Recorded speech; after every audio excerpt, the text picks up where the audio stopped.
I'm going to show you a secret sales system that is so powerful, people will actually throw their money at you and you don't even need to close them. It's called the 5P system and can be used in any industry, and we're starting right now.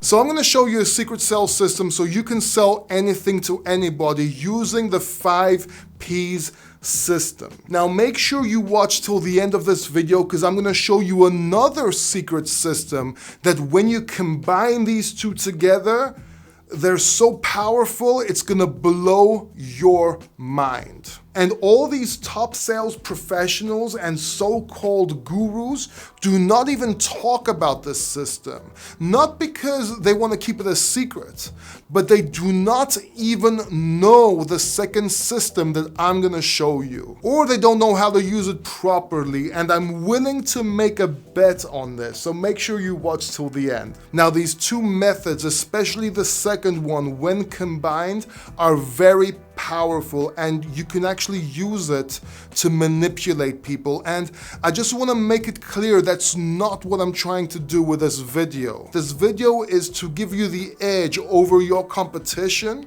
so you can sell more and to be able to protect yourself from the second method. So don't be an ass.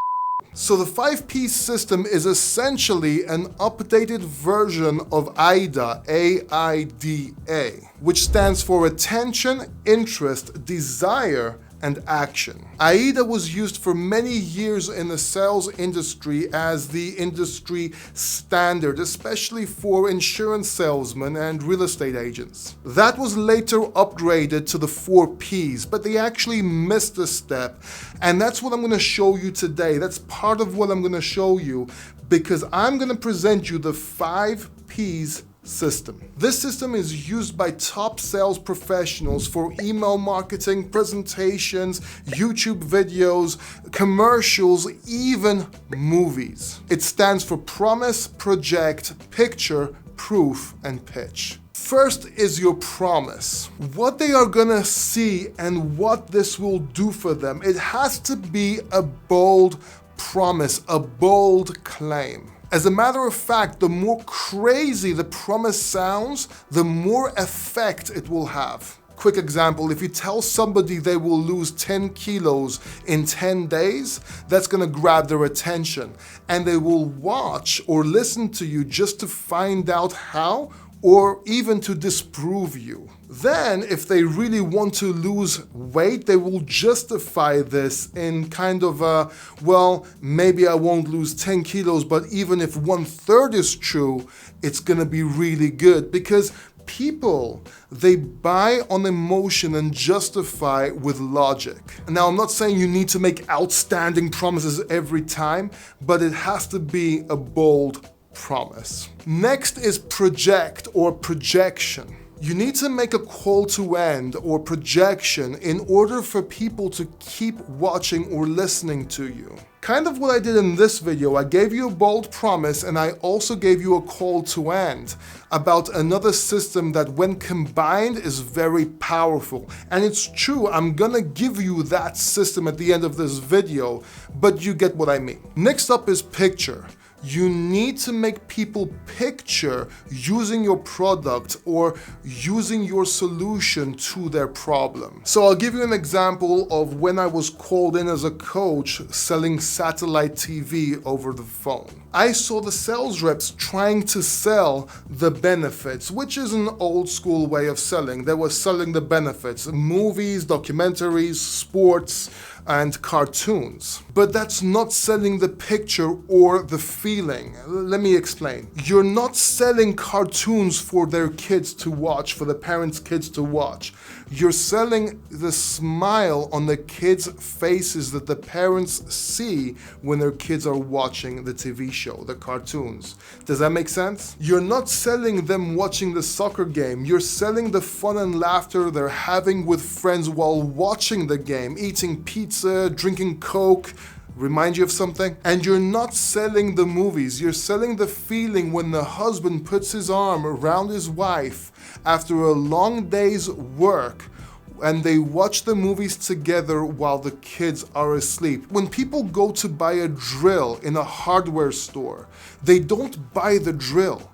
They buy the hole in the wall. Next up is proof. You need to show them proof, social proof of your product, your solution. Now notice I'm saying show them proof, not tell them proof. See, if you go to any successful website, you will see in this section testimonials or clients or partnerships that company has. And when you're making a presentation, this is where you're talking about your credibility and your company, not in the beginning like most people do. Just remember, show, don't tell. Finally, your pitch. Your pitch is where you pitch your product, your call to action, where you tell them to buy. And this is where most salespeople get it wrong. They start with a pitch.